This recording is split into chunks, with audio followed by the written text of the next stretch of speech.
Mateus, capítulo 7,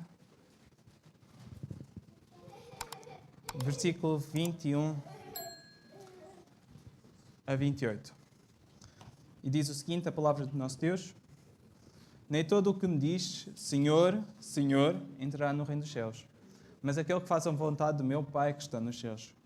Muitos naquele dia me dirão: Senhor, Senhor, porventura não profetizamos nós em Teu nome, e em Teu nome não expulsamos demónios, e em Teu nome não fizemos muitos milagres e maravilhas? Então lhes direi abertamente: Nunca vos conheci. Apartai-vos de mim, vós que praticais a iniquidade. Todo aquele, pois, que ouve estas minhas palavras e as pratica, será comparado a um homem prudente que edificou a sua casa sobre a rocha.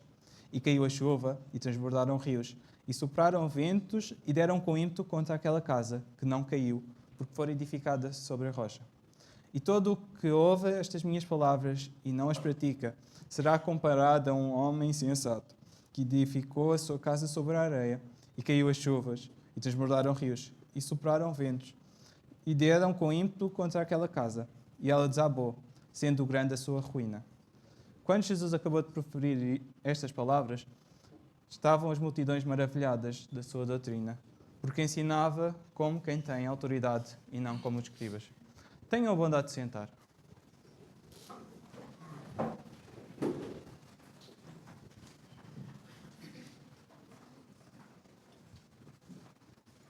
Eu começo desde já com uma pergunta. Porquê que eu comecei com Mateus 7, do 21 ao 28, para falar de temor ao Senhor? Existiu alguma razão? Foi falta de concordância? Não. A razão muito simples de eu ter começado com Mateus 7, do versículo 21 ao 28, porque quando Jesus mostra aqui que nem todo o que me diz Senhor, Senhor, entrará no reino dos céus, nós vemos de uma forma muito simples que quem pode dizer que Jesus é Senhor tem que ter recebido do Espírito Santo. Porque há pessoas que podem dizer lá fora que é Senhor, podem ter dito que é Senhor porque é facto histórico, mas reconhecer verdadeiramente como Senhor, foi preciso haver um processo de conversão. E a chamada é para hoje, é para nós. Começou por mim, quando recebi a mensagem, quando estava a preparar, mas é para cada um de nós individualmente. Nós estamos aqui, nós conhecemos aquilo que Deus fez, aquilo que Jesus fez. Mas será que teremos a infelicidade de ouvir aquelas palavras? Porque nós pensamos, ok, o que é que aconteceu para isto acontecer? Para haver pessoas que diziam conhecer a Jesus como Senhor. Nós vemos que o que Deus nos vai alertar é para uma questão de temor. E o temor é algo tão importante na Bíblia que apenas uma pesquisa rápida, se eu não me engano, foram mais de 30 versículos sobre a expressão temor do Senhor, ou temor ao Senhor. E só para nós podermos observar isso, Provérbios, no capítulo 1, versículo 7, fala: o temor do Senhor é o princípio da sabedoria. Bom entendimento têm os que o buscam. No mesmo livro, uns quantos capítulos à frente, no capítulo 14, versículo 27, o temor do Senhor é uma fonte de vida para evitar os laços da morte. E não está só em Provérbios. Está, por exemplo, em Jó 28, 28, que diz: Eis que o temor do Senhor é sabedoria e afastar-se do mal, entendimento. O temor do Senhor é tão importante que aquele versículo que está lá em cima transmite as próprias palavras do nosso Deus quando o povo saiu do Egito. E ele diz: quem dera que eles tivessem um coração tal que me temessem e guardassem todos os meus mandamentos todos os dias, para que lhes fosse a eles e aos seus filhos bem para sempre. Porquê que Deus, assim que tirou o povo do Egito, levou-os ao Monte Sinai, disse: o que eu queria é que eles me temessem. Estou a contradizer a questão do amor? Não, muito pelo contrário. Estou a complementar. A questão do dizer que era para amar a Deus é importante, sim. Mas a questão do temor a Deus transmite uma outra realidade. Por exemplo, temor a Deus vai muito mais do que só a simples declaração de dizer eu te amo. Porquê? Porque envolve, segundo o dicionário, medo, receio, sentimento respeitoso, escrúpulo, zelo, pontualidade. Tudo isto é zelo. Tudo isto é temor que Deus quis do seu povo. Mas Ele também quis temor de uma outra forma. Se nós falamos da questão de amor, falamos que Deus quer um relacionamento connosco. E esse relacionamento, nós podemos ver que era de tal forma, claro, que no livro do Êxodo, no capítulo 19, os versículos 9 e 10, Deus diz, por outras palavras, eu vou até ao povo, eu vou descer até eles, eu quero falar com eles como meus filhos, como eu falo contigo, Moisés. Mas nós vemos que o povo teve medo e não temor. Porquê que o povo teve medo e não temor? Porque só uns versículos a seguir, no capítulo 20, o versículo 19, diz: fala tu conosco e a ti ouviremos. Não fale Deus conosco para que nós morramos. Como é que nós podemos ter temor de quem amamos? Ter medo de quem amamos? Não é quanto mais amamos, mais queremos estar perto? Então, como é que amor e temor, eles andam sempre ligados? E andam sempre ligados que temor não é ter medo de Deus. Temor é ter medo de estar longe de Deus. Quando nós olhamos para o povo de Israel, ele tinha acabado de sair do Egito. Ele tinha sido escravo durante mais de 400 anos. E o facto só de ser tirado do Egito, passar a ser um povo livre, com a saída que teve perante Faraó, e nós vermos que não amava e temia ao Senhor. Porque estava simplesmente, e nós olhamos só para o versículo, para o Êxodo 20, versículo 19. Fala tu, e eu estou bem neste nível, fala tu e a ti ouviremos, e não ao que Deus disser, para que não morramos. Falar de temor é ficar fascinado por quem Deus é. Eu, por vezes, chego a estar num dia normal, de semana, e olhar só para o céu e a pensar, uau, o meu Deus fez tudo isto. Eu fico fascinado ao ver quem Deus é. Eu fico maravilhado ao ver, dia após dia, que Deus tem cuidado de mim mesmo em coisas banais, como eu ter a vida no dia seguinte. A vida está nas mãos de Deus. Quanto mais nós tememos a Deus, mais queremos ter intimidade. Mais tempo queremos passar com Deus. Mais tempo queremos passar com Ele. Porque sendo Ele infinitamente superior a nós, Ele veio dos céus à terra para que nós pudéssemos voltar a ter comunhão com Ele. Temor é tudo isto.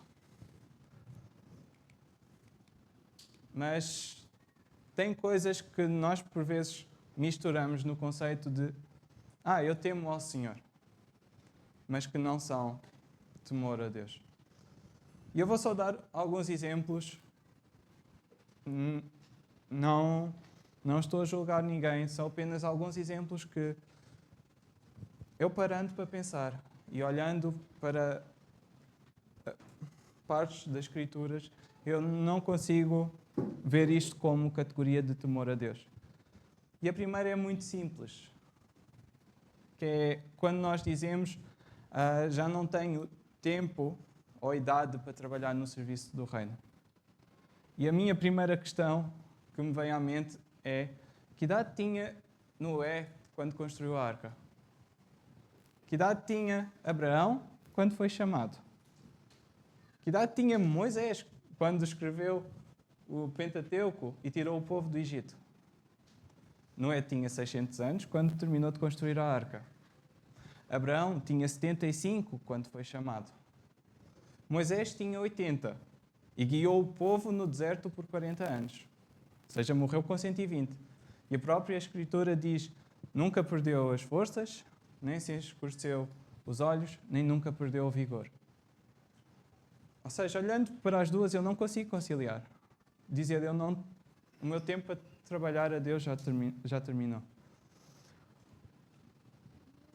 Nós vemos, por exemplo, quando nós dizemos eu não tenho tempo para Deus, mas temos tempo para todo o resto, fora daquilo que é de Deus, como é que podemos dizer que estamos a temer a Deus, a dar o valor que a Ele pertence, se dizemos há coisa que Ele nos deu prioritária e que nós nem sequer controlamos, que é o tempo, e dizemos eu não tenho tempo para quem nos deu o tempo. Quando nos dizemos eu preciso de A ou B, e a opinião de A ou B pessoa pode influenciar o nosso relacionamento com Deus. Pedro e João, perante os fariseus, diziam: julgai vós diante de Deus, se é lícito obedecer-vos a vós, que obedecer a Deus. Não dá para estar nos dois lados. Ou há de ser um, ou há de ser o outro. E porquê que eu mencionei que estes 3 exemplos não seriam como temor a Deus? Porque se temor a Deus é colocar a Deus no lugar que lhe pertence, todos estes exemplos têm 2 fatores em comum. A questão do não ter tempo, já não ser o meu tempo a trabalhar, tem uma questão do ego. E dizemos, o meu ego, é mais importante eu parar de trabalhar agora do que continuar a servir no reino. É verdade, pode ser com mais limitação. E aí eu vou-vos contar a situação mais engraçada que eu vi há poucos dias atrás. Foi um vídeo de um pequeno grupo de louvor, que era o grupo Mais 65. Não soava tão harmonicamente como se calhar soavam outros tantos que nós já reparamos. Mas o que me fascinou foi pessoas experientes na vida, com os seus cabelos brancos, a quererem louvar a Deus, mesmo da forma como sabiam. Quando nós falamos da questão de a opinião dos outros importa mais e pode ser travão para o reino de Deus, nós estamos a pôr a opinião das pessoas à frente daquilo que Deus pode ter chamado. Deus pode ter chamado algo muito simples, como uma missão naquele lugar. Usa aquela pessoa para um determinado fim. Isso era algo que não se faz. Nós podemos fazer atividades da igreja a qualquer exemplo. E eu falo por mim, pode ser a qualquer exemplo. Mas não tememos a Deus. E houve tempos em que, se calhar, eu estando perto, estando se calhar como cada um dos irmãos a participar do culto, eu não temia a Deus como devia temer. E ao não temer, simplesmente era como se eu vivesse uma vida de fachada. Não estava-me a ligar com Deus. O temor parece que é algo muito complicado. Mas foi o que eu disse, está relacionado com o amor. E não só está relacionado com o amor, mas a falta de temor leva à quebra de unidade. Quando nós olhamos para Josué, no capítulo 7, no momento exato após Deus ter ordenado a conquista de Jericó, vemos o pecado de um homem. Josué 7, versículo 1.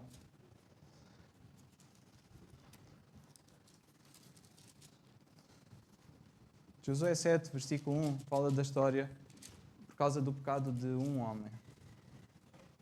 E diz: prevaricaram os filhos de Israel nas coisas condenadas, porque Acã, filho de Carmi, filho de Zabdi, filho de Zerá, da tribo de Judá, tomou das coisas condenadas. A ira do Senhor se acendeu contra os filhos de Israel. Eu quero que notem uma pequena coisa neste primeiro versículo e volta a ser repetido mais à frente neste capítulo. O versículo começa: e prevaricaram os filhos de Israel. Mas quem é que tinha pecado? Apenas um homem. Apenas um homem tinha tomado das coisas condenadas e fez com que viesse maldição a este povo neste momento. Não só a derrota na cidade de Ai, em que morreram 36 pessoas, como até à morte desse homem, o povo não ia ganhar mais nenhuma batalha. E quando nós olhamos que a falta de temor quebra a unidade, nós pensamos também na família. Porque Deus disse: deixará o homem seu pai e sua mãe, e se unirá à sua mulher, e serão os dois uma só carne. Uma, não duas, certo? Ou seja, pode haver situações em que algo do nosso relacionamento com Deus foi quebrado por falta de temor. Que o nosso cônjuge ao lado pode não estar a experimentar exatamente as bênçãos que Deus tem para nós. Falámos de povo, falámos de família, mas falamos de igreja também. E muitas das vezes pode acontecer algo tão simples como por não se cortar este mal pela raiz. Logo que ele começa, como foi feito no caso de Josué, que ele vá crescendo e que a igreja não se possa multiplicar e crescer segundo o agir de Deus. Quando nós falamos de temor, nós pensamos na parte de reverência, isso é importante, mas Deus quer uma coisa essencial. E Deus quer temor ou essência em vez de performance. Quando nós olhamos para Malaquias, nós vemos que Deus dizia: vocês oferecem-me sacrifícios e com uma coisa diferente. Eu não vou aceitar os vossos sacrifícios porque vocês não vivem de acordo com a minha vontade. Vocês estão a fazer só os sacrifícios única e exclusivamente por ritual, hábito e performance. Não me interessa a vossa performance se não tiver o vosso coração. Não interessa nada a música aqui ter soado bem quando cantamos, terem sido músicas bonitas, se o nosso coração não estiver longe de Deus. Nós podemos ser um motivo de quebra desta unidade. Mas para nós reconhecermos que poderemos ser nós o motivo de quebra, nós temos que fazer o mesmo que Paulo instruiu aos Coríntios. Examine-se, pois, o homem a si mesmo. Eu não posso falar por irmão A, por irmão B. A mensagem não é para o irmão que está ao lado ou para o irmão que está à frente. Eu não vou dar contas a Deus por ninguém. Há de chegar o dia em que eu hei de comparecer perante o tribunal de Deus. E eu próprio vou dar contas a Deus de como foi a minha vida. Será que estava mesmo a ser como Deus queria? Como Deus requeria que fosse? Eu queria convidar-vos, agora neste tempo de reflexão, a fecharem os vossos olhos. E entre vós e Deus, pedirem perdão por pecados que possam ter, pela falta de temor que possa ter existido. E se for o caso, pedir perdão. Pedir perdão começa hoje. Hoje, se ouvires a sua voz, não endureçais o vosso coração. O Senhor Jesus disse: quem ouve as minhas palavras e as pratica, é semelhante ao homem que construiu a casa sobre a rocha. Mas aquele que não as pratica é aquele que construiu sobre a areia. E o fim foi diferente para os dois. Eu quero convidar-vos mesmo a entregar por completo a Deus. A dizer como cantámos há bocado: eu me rendo aos teus pés. És tudo o que eu preciso para viver. Não importa mais nada, não importa o irmão que está ao teu lado. Só importa entre ti e Deus. Só importa... É só o irmão perante Deus. Tem confessar o seu pecado. Tem que dizer: eu quero mudar. Não pode ser o irmão ao lado. Tem de ser eu. E tem que ser eu. E nós precisamos de ti, Senhor. Nós precisamos de ti para que tu nos toques. Precisamos de ti para que tu nos moldes à tua imagem. Nós queremos te louvar, te honrar. Nós queremos dar glória e honra. Molda, Senhor, as nossas vidas. Molda, Senhor, as nossas vidas. E vem e toma verdadeiramente o teu lugar. Toma o teu lugar na nossa vida, no nosso coração. Toma o teu lugar aqui nesta igreja. Toma, Senhor, o teu lugar. Ó Senhor, ensina-nos. Ensina-nos, Senhor, e guarda-nos. É a oração que nós fazemos. Em nome do Senhor Jesus. Amém. E quando nós pensamos em tudo, foi apenas uma pequena exortação. Eu não sei mais do que qualquer um dos irmãos. Apenas foi o que Deus colocou no meu coração. Mas quando nós pensamos para tudo o que está para trás, e nós vemos que o nosso desejo deve ser: se tu olhares, Senhor, para dentro de mim, nada encontrarás de bom. Mas um desejo eu tenho de ser transformado. Preciso tanto do teu perdão. Dá-me um novo coração.